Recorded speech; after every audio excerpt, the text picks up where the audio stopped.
At karengke katamong balitang promdi. Dineklarade bilang Marine Protected Area ing at Chuking Maygit dinalang hektarya ning karagatan dake ning Calapan Oriental, Mindoro. Ining report ng Sherwin Kulubong.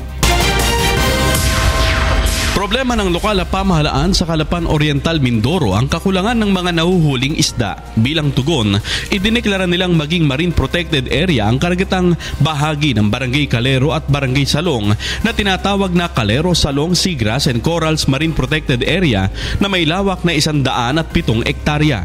Kinakailangan naming gawin ito para paghandaan ang pangangailangang pangkasalukuyan at panghinaharap. Utay-utay na namin ngayong nararamdaman ang pangangailangan ito dahil umaangkat pa kami ng isda sa ibang bayan. Ayon sa Bureau of Fisheries and Aquatic Resources, malaking tulong ang sangtuaryo upang mabigyan ng pagkakataong lumaki at maparami ang mga isda bago hulihin at pakinabangan ng mga mamamalakaya. So ang magiging end result niyan, lalaki yung income ng mga marginalized fisherfolk, regulated yung pangisda.